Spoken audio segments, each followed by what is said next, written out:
All right, how's it going, folks? The other day we talked about river erosion of material. What side of the river to build a house on. We had a little fun with that. Today we're going to focus more on the what happens to the river over time as it transports these sediments. A lot of neat things occur. Okay. Before we jump into that, though, I do want to put out a reminder. Remember, when you're submitting late castle assignments, I don't get updates on that. So if I say you can hand something in late, make sure you complete it. Take a picture of the summary page and then email it to me so, I can go back and check and see if you get your credit there. Don't just finish it and say, and that's it. No, I'll never know that you finished it. Second thing is, I don't know, still some people I feel like aren't hitting submit on the GC to submit your assignments. Make sure you're doing that to get your credit. This way you can get as many points as possible. All right, don't email me this stuff. It's got to be submitted through Google Classroom. If you're not following that, you end up with a red exclamation point or a 0, whatever's in the grade book there, and you're not getting credit for your work. Also, make sure you give me at least 20. You got to give me a day to grade it and put it in there. So before you ask, if I received it, give me a chance to take a look. Okay.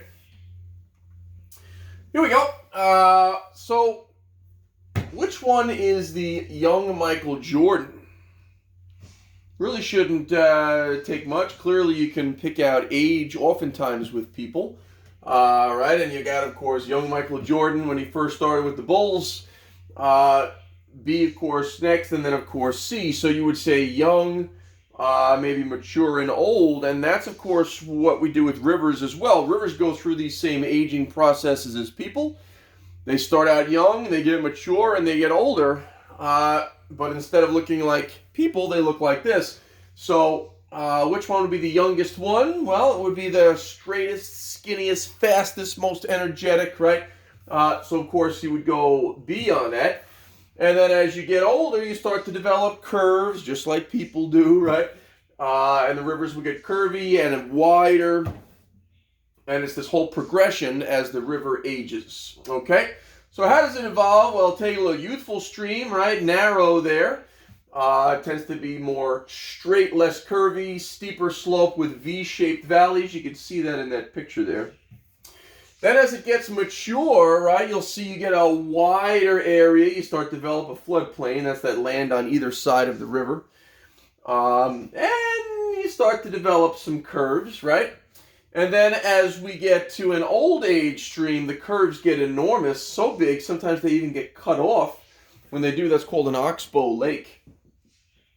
The floodplains become huge, and this is the point when people start building here because they think they're far from the river.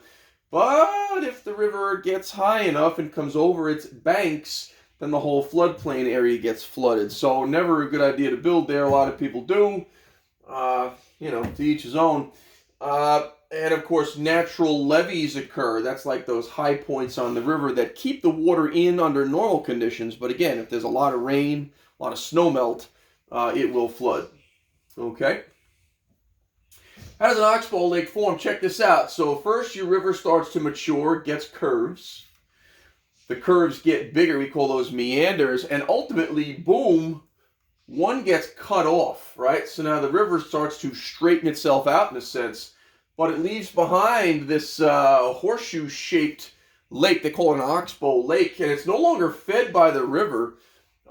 So eventually they usually dry up because it's no longer getting fresh water. I mean, obviously you'll get rain and such, but it's not getting that constant influx of water. Either way, it's a cool shape, right? And it's the old curve of a river. They call it an Oxbow Lake.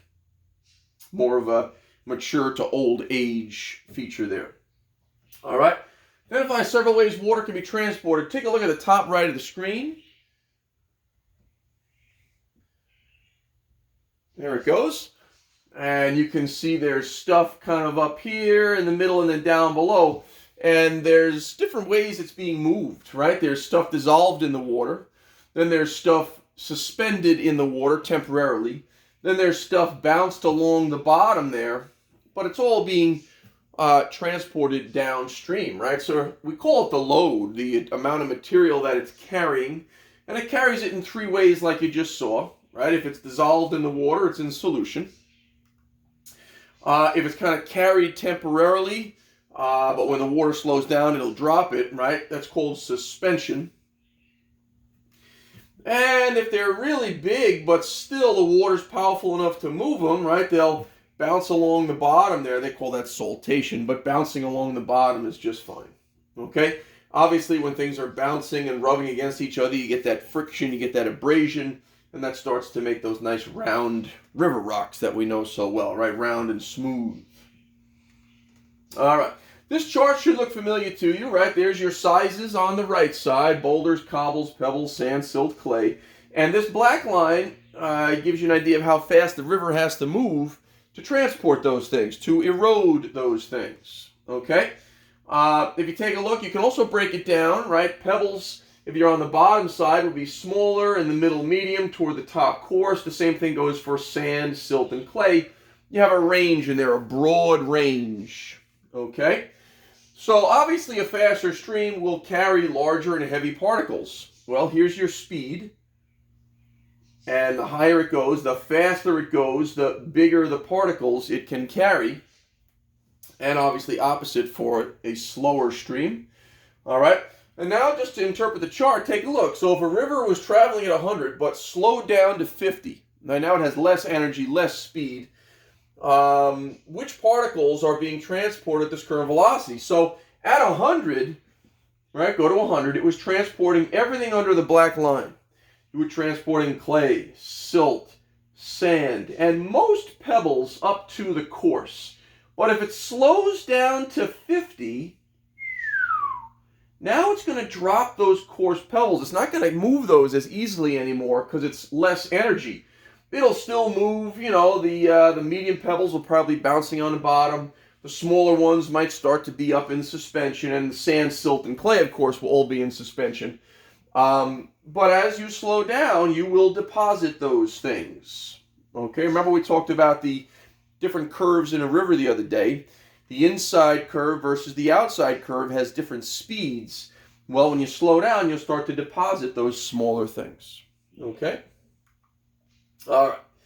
How are the sediments affected by shape and size? You can clearly see they're getting smaller, but also rounded. There's a nice collection of river rock there.